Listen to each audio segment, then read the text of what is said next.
reforçar o convite para que todo mundo participe conosco. Mais uma manhã aí de muita informação, contribuições valiosas do nosso quadro aí Defesa Animal.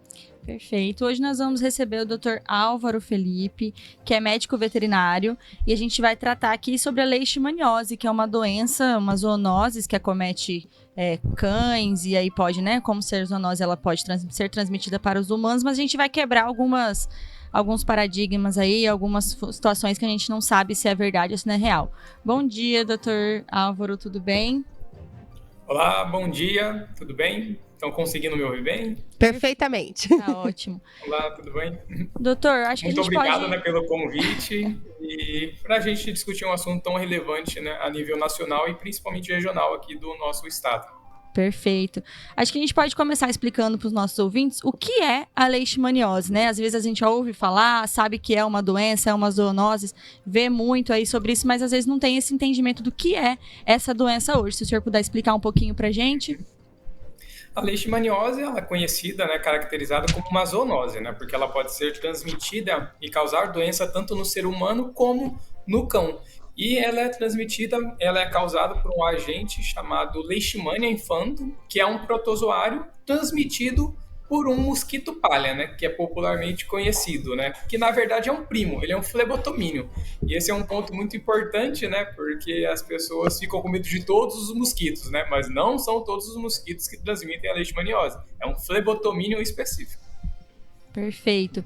E pra gente, o senhor comentou que então é esse mosquito que faz essa transmissão. Então, se a pessoa tem um cãozinho, ou ela viu um cãozinho, um animalzinho em situação de rua que tem a leishmaniose, ela não precisa ficar com aquele medo imediato de que, meu Deus, meu cachorro foi diagnosticado com leishmaniose, eu tenho leishmaniose, eu vou pegar a leishmaniose. Não é bem assim, né? Exatamente, não é bem assim.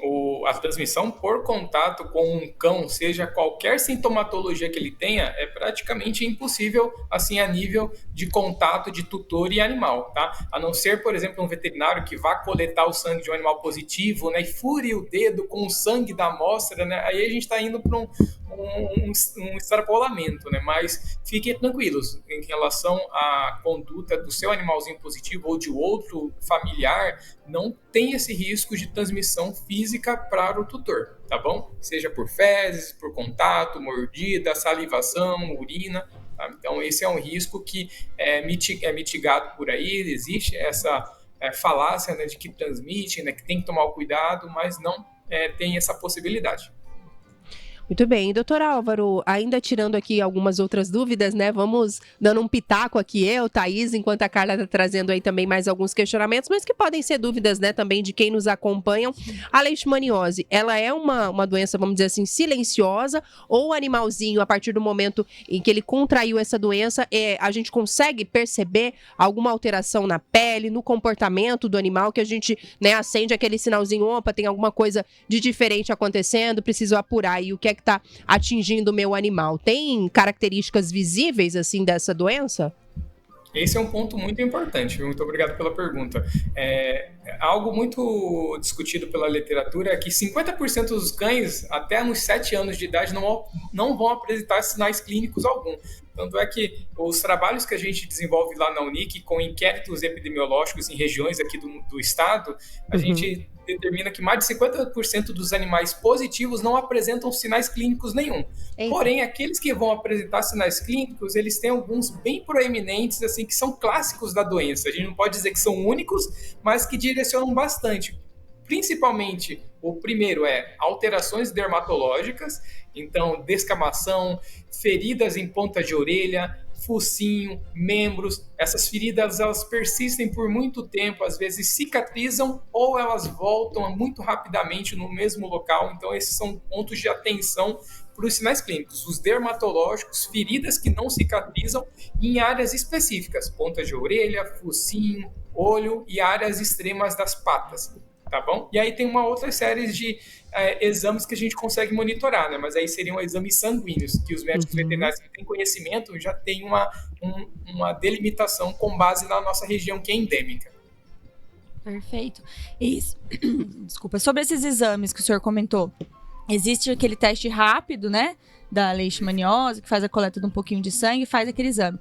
Se caso a pessoa levou aqui no Centro de Zoonoses, aqui em Cuiabá, que faz esse exame de forma gratuita, testou positivo ou testou negativo, já pode ter ali 100% de certeza ou é indicado como que funciona esse diagnóstico? Porque a leishmaniose hoje, ela ainda, por ser uma zoonose, é indicada a eutanásia no animal. Mas a gente precisa ter uma certeza desse diagnóstico, né? Com certeza. E esse é um tema muito polêmico também, viu? Então, em relação à parte de diagnóstico, o que eu sempre falo, tanto em aula para alunos e tento divulgar para colegas, é que não existe um resultado 100% definitivo ou um teste 100% certo. O quanto mais testes a gente utilizar para confirmar esse diagnóstico, melhor. Porque o que pode acontecer? Às vezes o animal ele dá positivo nesses testes utilizados em rotina, como os sorológicos, o DPP, e ele está num estágio muito baixo da doença ou não está tendo sinal clínico nenhum. Porém, existem algumas doenças já que produzem anticorpos muito similares e podem dar infecções positivas nesses testes usados na rotina, principalmente o teste rápido, que é o DPP conhecido, né? E aí eu reforço, não utilizem somente esse teste para confirmar diagnóstico. Tem que vir um outro sorológico quantitativo, que vai quantificar o quanto de anticorpo esse animal tem, ou partir para testes mais precisos, como os diagnósticos moleculares, né, que são os PCRs, ou outros tipos de diagnósticos parasitológicos, né? E vai para a identificação do parasito na lâmina, né? Em alguns materiais de lesão do animalzinho. Então, esse é um ponto muito importante.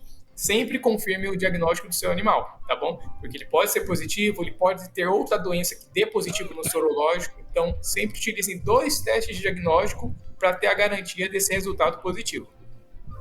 Thaís Assunção, tem curiosidades por aí? Thaísa tem pet em casa também, então sempre que fala desse assunto, né, a gente fica ali com uma atenção, cuidado maior até para conseguir identificar ali alguma possível característica. Fica à vontade para trazer o seu questionamento aí para o Dr. Álvaro. Doutor, me chamou a atenção que o senhor disse que quase que 50% ali desses animais não apresentam nenhum sintomas, né, dessa doença. A gente tem que ter algum cuidado com relação a isso, ou esses animais que não apresentam sinais não vão ter nenhuma, vamos dizer assim, alteração física, psicológica, como que se dá isso?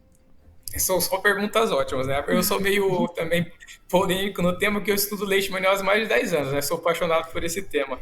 Em relação a esses casos dos animais que são assintomáticos, a gente vai ter sempre 2 vertentes, tá? Vão ter aqueles animais que não vão ter nada, vão ter o laboratorial positivo, seja ele sorológico ou molecular, e o animal não vai ter sintoma nenhuma. E aí é importante fazer, né, os acompanhamentos que a gente vai discutir mais para frente. Porém, vão existir aqueles animais que têm a doença silenciosa, porém ela não aparenta fisicamente com problemas dermatológicos, mas ela aparenta laboratorialmente, principalmente cursando com a doença renal. Então, e a doença renal ela é muito silenciosa, porque os rins, tanto nós como os animais, eles são muito bons em se compensarem. Então, uma célula morre, a outra continua fazendo o trabalho da célula adjacente que morreu. Então, esses animais que não têm sinais clínicos e o tutor não acompanha, eles podem também ter o risco de ter uma doença renal, e aí só procurar um veterinário muito tardiamente, quando essa doença já é crônica e não tem mais nenhuma forma de curar ou recuperar esses rinzinhos, né? Que diferente do fígado que recupera, os rins não, né? Morreu a célula, não recupera mais. Por isso, então, é importante ter, assim, uma regularização com um médico veterinário, né, doutor? Exatamente, isso é algo preconizado por todas as diretrizes mundiais, nacionais e mundiais, né? Inclusive a Lei Chivete e a Brasileixa aqui no Brasil. O acompanhamento ele é extremamente necessário, tá? Existem datas específicas a depender dos sinais clínicos do animal, mas dependendo da estabilização da doença, a cada 4 meses, 6 meses para um acompanhamento de sangue, de carga parasitária, já é um mínimo recomendável, tá? Então, previne futuras recidivas e problemas com outras comorbidades que a leishmaniose pode trazer.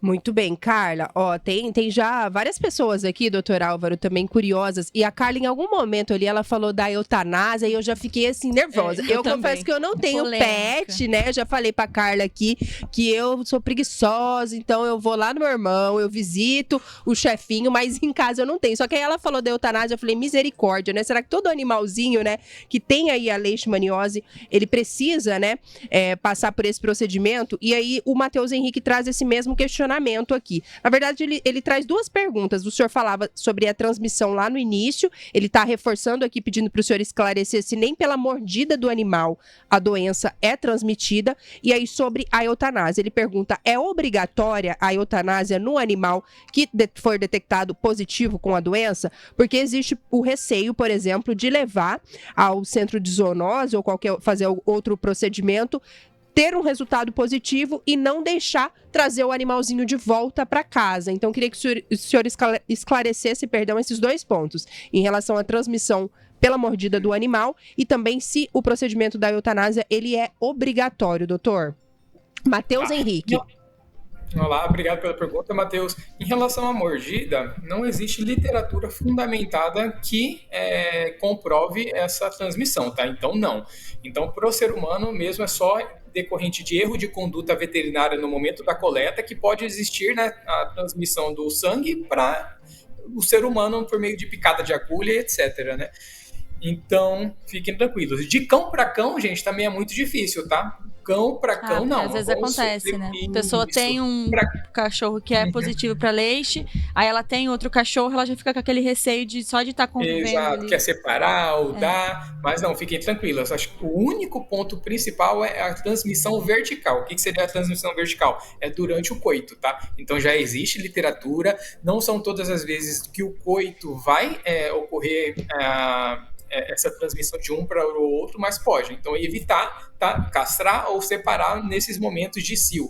E também a fêmea, ela positiva, não deve ser mais submetida a um novo a gestação, tá? Porque ela tem muita probabilidade de passar o parasito para os filhotes, por transmissão vertical. Então, fêmea positiva, evite ao máximo que castração. Ela tenha crias. Exatamente, castração. E aí, voltando à pergunta também da eutanásia, que é muito polêmico, em 2011, quando eu comecei, o meu projeto de doutorado era algo que estava... 2011 não, era minha graduação, era algo que estava muito bombando aqui em Cuiabá, né? Fazia muita eutanásia. E hoje em dia a gente não tem mais essa obrigatoriedade, tá? Existe muita jurisprudência e liminares de diversos estados já que...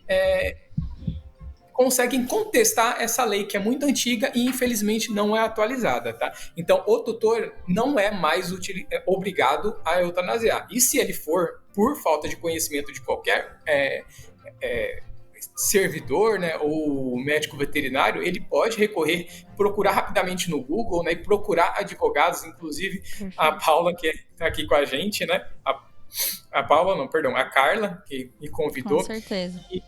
E contestar essa decisão. Então, a eutanásia ela não é mais obrigatória, porém, o tutor, ele tem essa opção de eutanásia. Então, tem essa questão muito particular, né?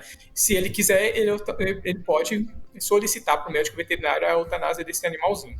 Nós tivemos aqui em Cuiabá um caso que eu atuei como advogada em referência à Secretaria de Bem-Estar Animal, que nós tivemos que entrar via judicial para recolher esses animais. Foram 8 cães que estavam positivados no centro, né, de zoonoses aqui de Cuiabá, e a gente recolheu eles e hoje eles vivem lá na ONG sendo cuidados, porque é o que o Dr. Álvaro falou.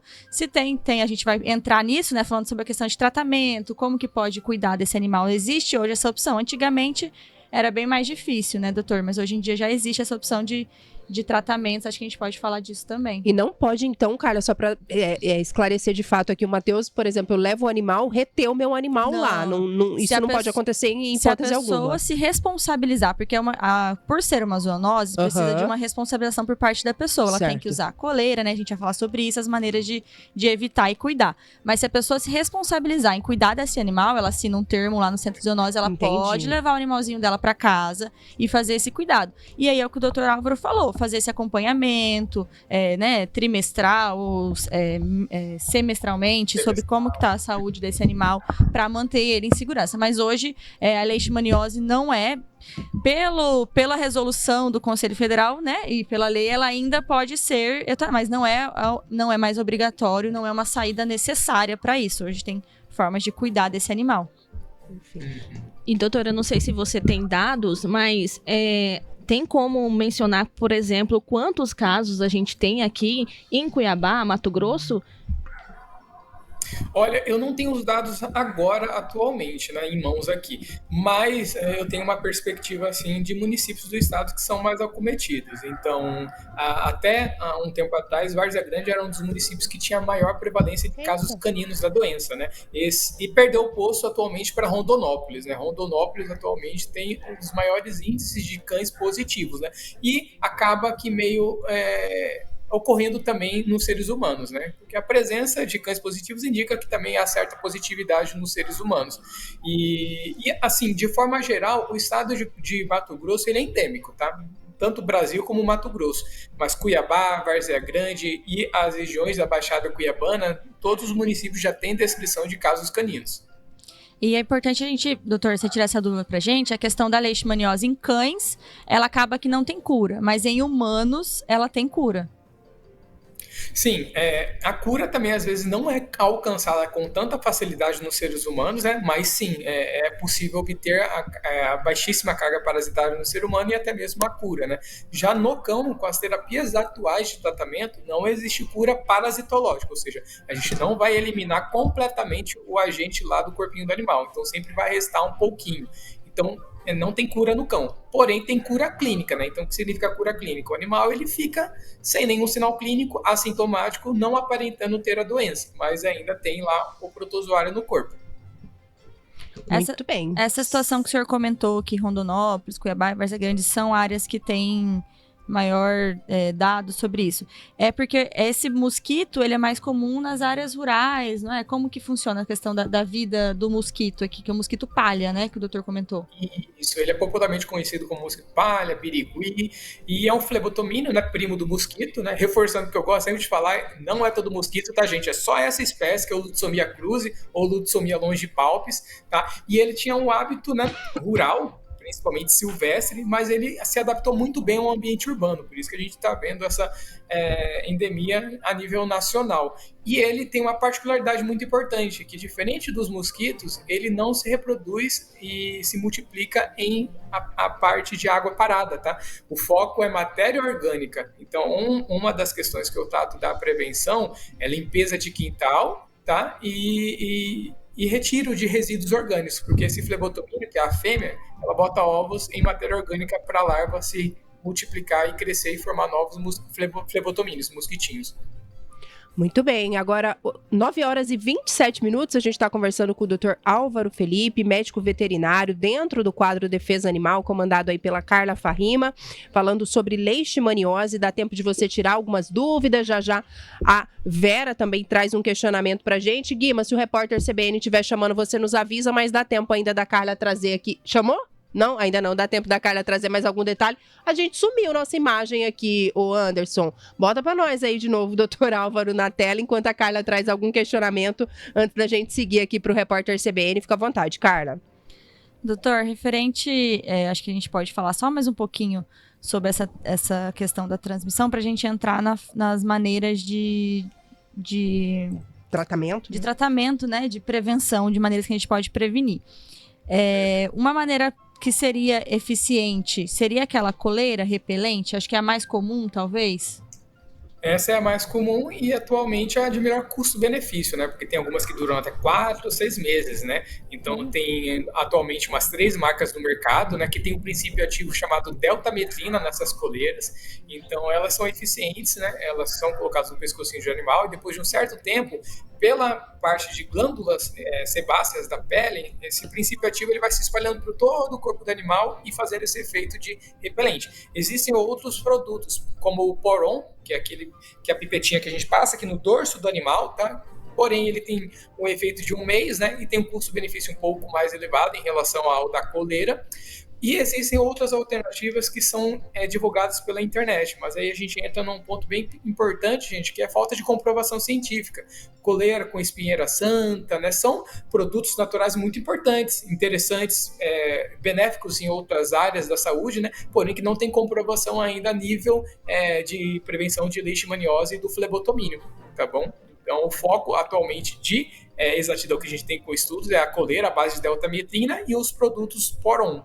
E essa coleira ela pode ser utilizada pelo animal que já tem a leishmaniose para evitar que o mosquito, né, pique e ele possa transmitir para outros, e até por aquele que não tem também. Ela é boa nos dois sentidos. Exatamente. Previne de pegar e previne também do positivo, além de transmitir a carga parasitária para um mosquito, de pegar uma outra cepa da leishmaniose visceral que às vezes tem uma carga, uma virulência, né, que às vezes é mais forte do que a que ele tem no corpinho.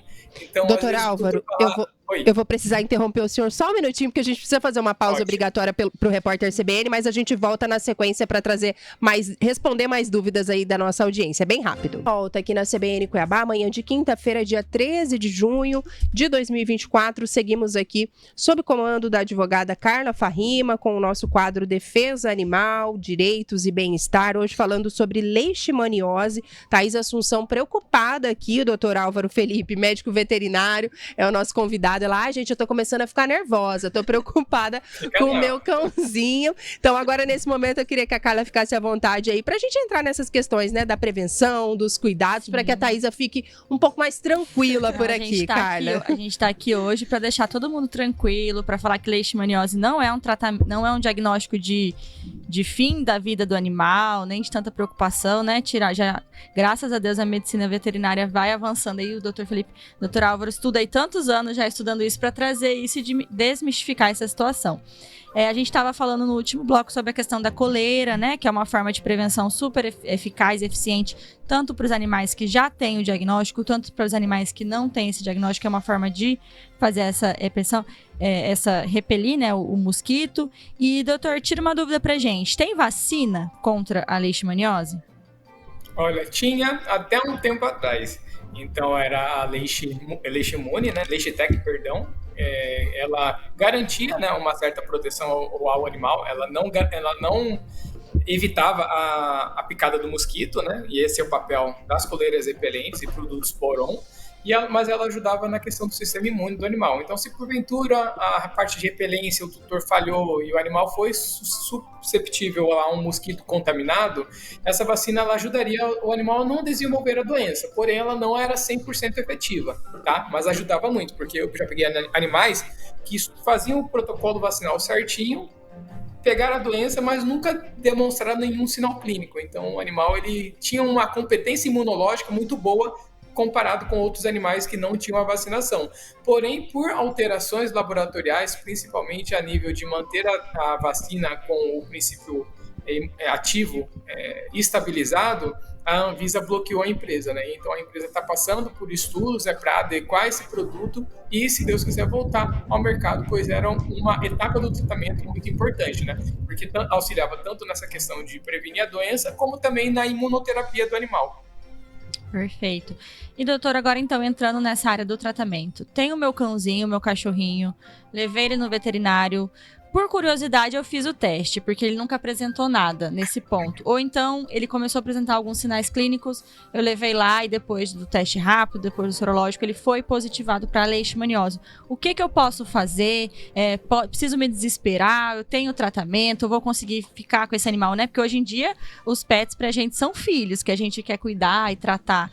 Quais são as formas de tratamento que tem para esse animal poder ter uma qualidade de vida? As formas de tratamento são várias, tá? Mas aí a gente vai comentar sobre essas várias formas de tratamento.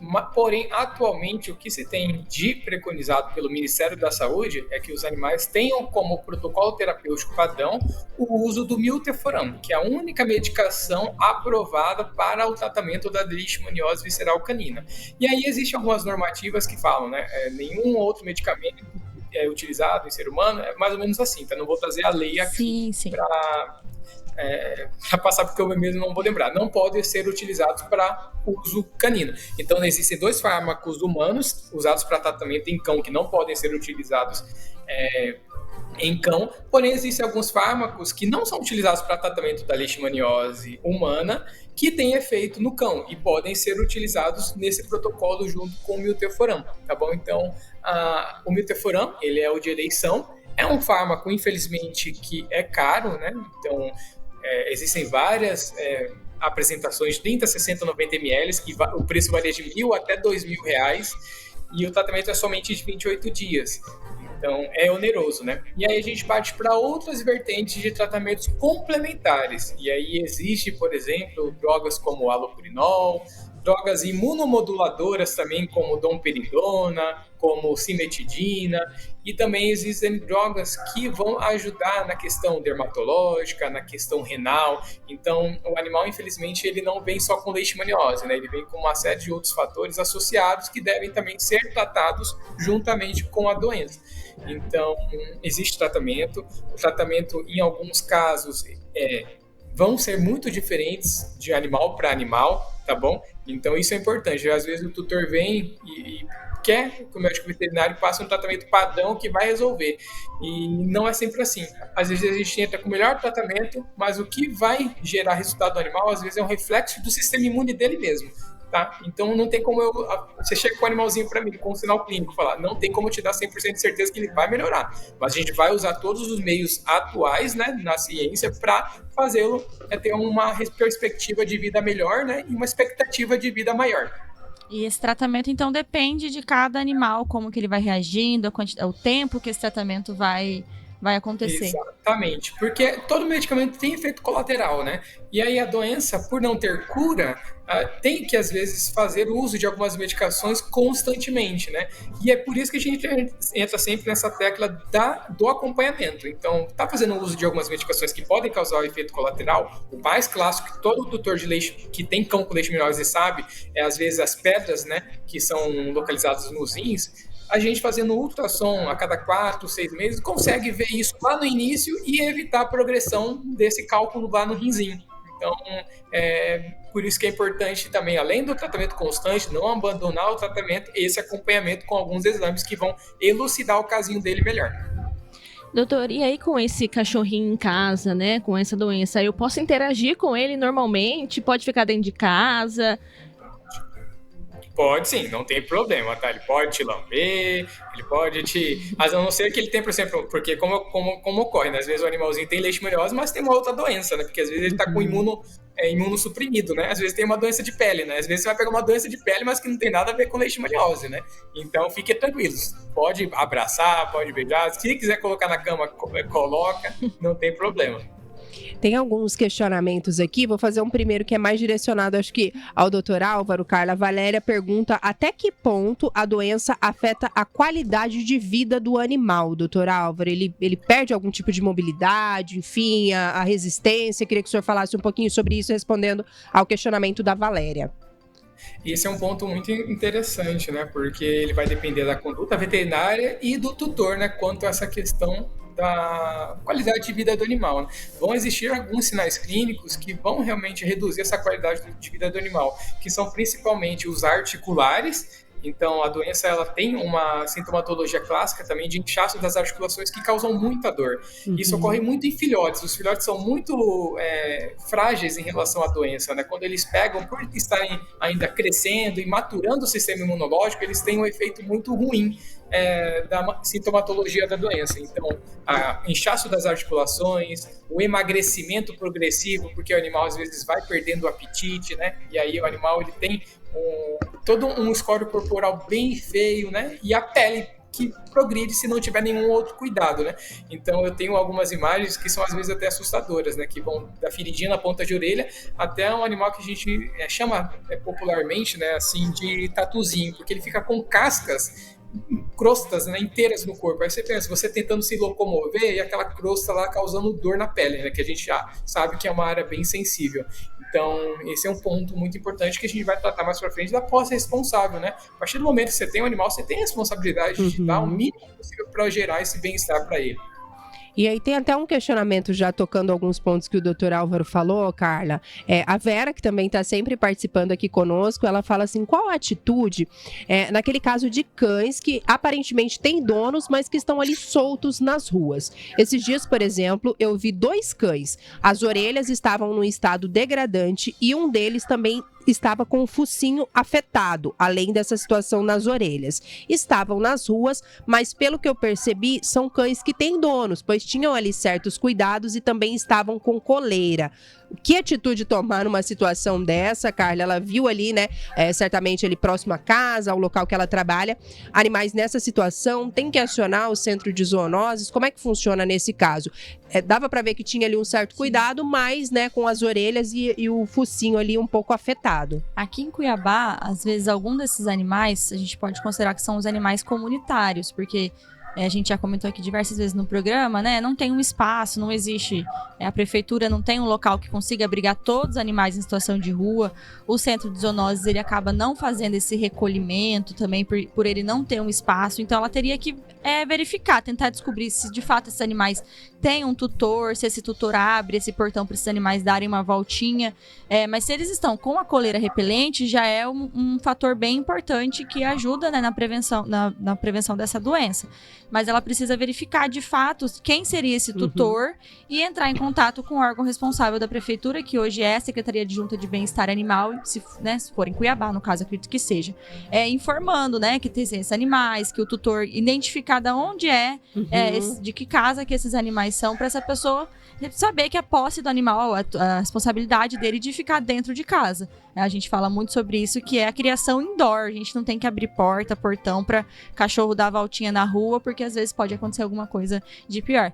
E esses sinais clínicos são os mais comuns, né, doutor Álvaro? O nariz e a orelha são os mais comuns que a gente pode ver em animais quando a gente já dá um diagnóstico de olho ali. Exatamente, já vai lá fazer o teste porque tem uma chance de ser positivo, né?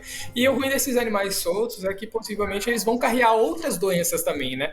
Então, às vezes, eles carregam ectoparasitas, né? Carrapato, pulga, para outras áreas que às vezes não tem. Então, doenças dermatológicas, né? Sarna.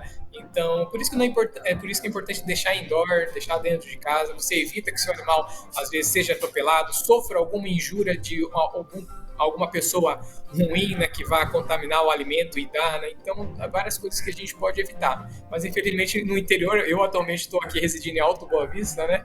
Eu vejo muito animal solto, né? Dá até dó, né? Principalmente nessa época que é de cio, né? Fica animal para tudo que é lado atrás das fêmeas, coitadinhas.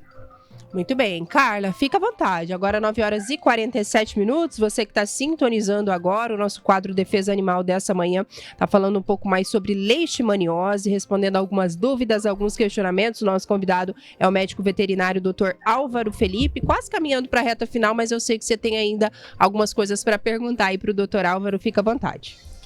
Doutor, depois que a gente pode falar muito da questão desse tratamento, da pessoa que fez o diagnóstico, tá tratando o animalzinho dela, ir ao veterinário, fazer esse acompanhamento sobre a questão que a gente estava comentando dessa criação. Aqui em Cuiabá e Várzea Grande, como o doutor comentou, a gente vê muitas situações de animais em situação de rua que eles já estão no estado super avançado da doença e às vezes pelo abandono, que a pessoa fez o diagnóstico, o animalzinho era dela, ela acabou diagnosticando, ela tem a dó, ela não quer fazer eutanásia, mas aí também, ou às vezes, ela abandona na rua e por isso eu acredito que também é um fator que acaba aumentando esses casos de leixa aqui em Cuiabá. Então é importante a gente falar sobre isso, o tratamento, a posse responsável desse animal. O que o senhor pode falar pra gente? Exatamente, né? A partir do momento que, vou trazer a vertente do tratamento, né? A partir do momento que você institui um tratamento, quer tomar medidas, né, para dar bem-estar a esse animal, continue, né? Então, a doença, como não tem cura, né, você precisa fazer esse acompanhamento no mínimo a cada 4, 6 meses para ver se o animal não evoluiu. Não significa que se você tratou às vezes por 4 meses, por 28 dias, que o animal melhorou, ele não vai ter recidivas futuras. Para evitar isso, é importante esse monitoramento, né? Não negligencie esse monitoramento que é muito importante. E aí essa questão do abandono, às vezes ela é por medo, né? Meu animal deu positivo, não tem dinheiro para fazer nada e, consequentemente, eu vou abandonar a larga na rua. E aí isso torna um problema de saúde pública, porque aquele animal vai ficar errante, ele vai contaminar, às vezes, fêmeas, né? Fêmeas através do cio ou vice-versa.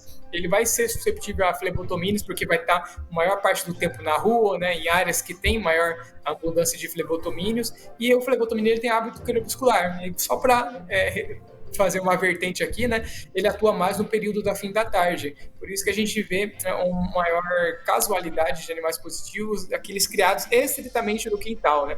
Então, se a gente for comparar, por exemplo, com animais de apartamento, né, que às vezes tem na região superior, né? Às vezes esse animal não fica livre, né? Em ambientes que tem uma matéria orgânica, é um pouco menor. Muito bem, Carla, fica à vontade. Tem mais alguma dúvida por aí? Nós entramos nesse assunto da saúde pública, eu pesquisei um pouco antes. No Mato Grosso do Sul, eu acredito que tem umas cidades que começaram a receber a coleira da leishmaniose. O senhor que estuda isso, faz esse acompanhamento há muitos anos já sobre a leixe, acredita que junto com a vacina da raiva que a gente tem anualmente, que os centros de zoonoses dão, poderia existir essa distribuição da coleira? Que maneiras que poderiam ajudar a gente a ter esse controle da leishmaniose nos animais? Eu acho que principalmente a questão da divulgação da doença, né, de passar a informação sobre o que para o tutor, a partir do momento que notou algo de diferente, levar imediatamente ao veterinário, né, ou ao centro de controle de zoonoses para fazer o teste e, consequentemente, tirar esse animal de um risco de passar a doença para o flebotomínio, né, porque aí ele vai tomar condutas. E também, então, a divulgação é essencial, né, seja nessa questão de diagnóstico, cuidados ambientais, né, assim como tem as campanhas de dengue, né.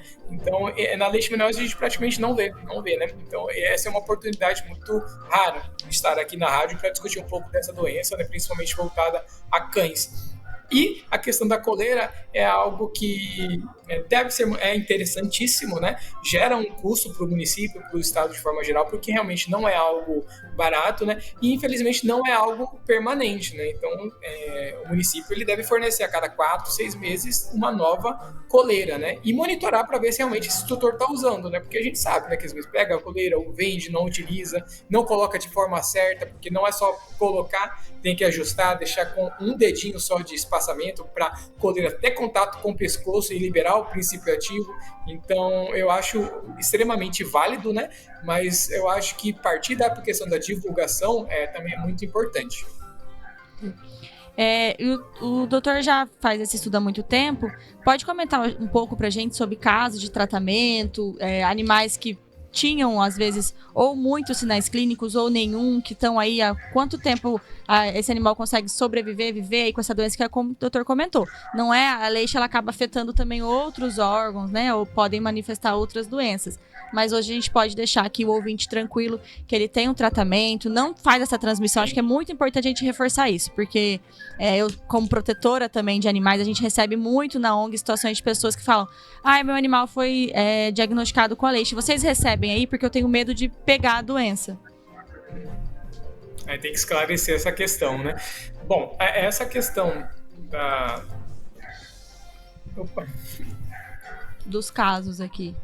Tá, perdão. Dos casos... De tratamento, assim, o doutor já acompanhou? Dos casos de tratamento, perdão. Sim, eu trato animais há um bom tempo, né? E a gente tem várias vertentes, porque a doença e o tratamento ela vai depender também muito do animal, né? Então a gente, como comentei anteriormente, não tem como dar uma certeza mediante algum protocolo terapêutico. Os animais mais acometidos e que têm uma probabilidade de expectativa de vida menor são sempre filhotes, né? Porque interferem em toda a cascata de desenvolvimento imunológico. Porém, aqueles animais mais senis, mais adultos, que têm uma competência imunológica adequada, né? Eles tendem sim a responder muito bem ao protocolo. Se não respondeu bem a um, é necessário entrar com outro, às vezes com o de eleição, com o milteforam, que é mais eficiente, né? Ou às vezes manter por um período mais longo para ver esse animal perpetuar e viver mais tempo. Eu particularmente tive um animal positivo na família, né? Que era um pastor alemão que viveu até os 12 anos de idade, tá? E aí fazendo a cada 6 meses o monitoramento, ele não teve, né, o efeito colateral de uma medicação que é a produção de pedras, mesmo fazendo uso constante. Porém, eu já tive casos de animaizinhos que recidivavam, faziam tratamento de eleição com milteforam Teforan e outras drogas que depois de 4 meses apresentavam novamente, né? E aí a gente estipulou que a determinado período de tempo ele deveria passar por um novo tratamento para evitar essa recidiva. Então, existem animais que vão viver a vida inteira sem nenhum sinal clínico ou sem nenhum efeito colateral. Vão existir também aqueles animais que vão apresentar efeito colateral do halopurinol, que é pedra no rim, em pouco tempo. Por isso que o monitoramento é importante para a gente mudar as alternativas de tratamento. E o ponto de atenção são sempre os filhotes, né? Os filhotes positivos para a leishmaniose visceral, eles são bem complexos em relação ao tratamento, né? Então tem que ser bem monitorado, bem tratado e acompanhado, porque eles têm uma expectativa de vida um pouco menor. E aqui no nosso estado, quando os agentes epidemiológicos fazem a visita da dengue, que a gente sabe que é o mais comum, que a gente tem diversas campanhas, eles fazem esse acompanhamento também sobre a leishmaniose, fazem vistoria, fazem perguntas, como que funciona aqui no estado? Atualmente, no estado, não tem essa questão da vigilância de leishmaniose visceral tão forte como a das campanhas da dengue, tá? A maioria dos estudos eles são realizados por instituições privadas ou federais, né? Então, eu estou no estado, procurado, eu posso falar que eles faziam diversos epidemiológicos. Doutor, eu acho que deu uma falha bem leve aqui no teu microfone, mas a gente não conseguiu compreender muito bem. Se o senhor só puder voltar o raciocínio, fazendo um favor, quando a Carla fez esse questionamento aí, se existe também esse acompanhamento. Acho que agora tá tranquilo o microfone, mas a gente perdeu um trecho da tua fala. Sim. Agora sim. Certo, ok. Então, em relação a essa questão de procura, né, e investigação da doença, ele é um pouco fraco em relação à Secretaria Estadual de Saúde, né? Até mesmo por falta de investimento do Estado, né? Então, isso é algo que a gente reforça, né? O Estado, ele tende a investir pouco nesse setor da leishmaniose, por isso que ela é considerada uma doença mundialmente negligenciada. E essas campanhas de leishmaniose não são tão fortes como a da dengue. Existe a possibilidade de você ligar para o CCZ, por os agentes irem, né, para sua casa, às vezes coletar a amostra ou você levar lá, né? Mas essas campanhas para identificação de casos, geralmente eles são feitos por instituições privadas ou particulares, né? E aí, como eu estava ressaltando, até o meu mestrado, doutorado e pós-doutorado lá na UFMT, a gente fez diversos estudos, inquéritos epidemiológicos, tanto aqui na capital, em Várzea Grande, como em regiões aqui da Baixada Cuiabana, né? A gente chegou até Sorriso. Então, lá no laboratório de leishmaniose da professora Valéria Regia, a gente faz muitos estudos. E também na Universidade de Cuiabá, na Unic, a gente tem também acompanhado, eu trouxe essa vertente de fazer estudos epidemiológicos, né, para realmente entender como está a prevalência da doença em determinadas regiões do estado, e aí, às vezes, caracterizar, né, o porquê que tal lugar está positivo muito maior do que naquela região. E aí informar isso para os responsáveis, né, para tomarem medidas como ações de educação e etc. Né? E por isso que é muito importante também essa questão de receber os agentes, né? Seja os de campanha da dengue ou os pesquisadores, né, que vão estar coletando amostras dos seus animais. Então isso é tudo por um bem maior, né, a nível social. Porque a gente às vezes entra, procura, bate na casa, a gente pode coletar o sangue, né? Às vezes não permite, né? Porque é para estudo, né? Então, hoje a gente só tem essa estrutura tanto para cão como para ser humano por estudos prévios, né? Então, promovem e ajudem a pesquisa, né? Aos pesquisadores. Tá ótimo. Tem um comentário aqui, na verdade é uma situação aqui que o Marcos Alexandre compartilha conosco, Carla, doutor Álvaro, uma situação que aconteceu com ele. Ele diz assim: eu tive um cachorrinho resgatado que tinha a leishmaniose. Fizemos o tratamento manipulado de halopurinol e ele viveu super bem por 3 anos, mas do nada, infelizmente, ele piorou subitamente e acabou morrendo. E aí ele traz aqui esse detalhe: a doença ainda é extremamente negligenciada, inclusive em humanos. Aí ele cita aqui que é uma tristeza. O Hospital Júlio Miller tem um setor que cuida de pessoas com a leishmaniose. Então, o Marcos Alexandre, né? Deixa eu só confirmar. Marcos Alexandre, ele faz essa reflexão, traz essa reflexão aqui pra gente também, né? Da importância de termos também políticas públicas, né? Um olhar voltado a essa questão. E obrigada, Marcos, pela participação aqui conosco. Mas fica aí também, estamos quase caminhando pra reta final, tem um minutinho antes do repórter. repórter, mas fica aí também, né, Carla, esse certeza. reforço, e acho que o doutor Álvaro também sabe mais do que ninguém falar sobre isso, um assunto importante pra gente abordar também aqui em outras situações, esse cuidado também, né, da atenção pública, das políticas públicas, para quando a gente fala sobre esse assunto. Com certeza, esse espaço aqui na rádio é importante para a gente estar tratando sobre tirar, né, desmistificar isso, questão de transmissão de cães para humanos, lembrar da importância do tratamento, que as pessoas não abandonem os animais e queria já, né, aqui na reta final agradecer o Dr. Álvaro por estar com a gente aqui nessa manhã, conversando com a gente, e se quiser deixar um recado final, lembrando para as pessoas não abandonarem os seus animais caso haja, né, esse diagnóstico positivo para leixe. Bom, primeiramente, muito obrigado, né, pela oportunidade de estar aqui discutindo sobre essa doença, que é extremamente importante, principalmente aqui no nosso estado, né, de estar abordando essa questão da prevenção, tratamento, da importância desse acompanhamento desse animal, mesmo se ele tiver cura clínica, e o abandono, né, o abandono é um grave problema, é crime, né, você não pode abandonar seu animal, então procure outras alternativas, procure ajuda, porque eles dependem de nós e merecem todo o nosso carinho e responsabilidade. Obrigado pela oportunidade de falar sobre esse tema tão importante. E estou à disposição para novos convites. Obrigada, doutor. Pode deixar que nós vamos acioná-lo mais uma vez. Carla, obrigada pela companhia. Um abraço para a mamãe Silvia, passou por aqui também lá direto de Campo Grande, parabenizando pelo tema de hoje. Quinta tem mais, né? Obrigada. Até quinta-feira que vem com mais um assunto importante para a gente fechar nosso mês aqui de junho com o quadro. Verdade. Vamos direto para o repórter Guima. Obrigada, doutor Álvaro. Obrigada, Carla. Daqui a pouquinho a gente está de volta.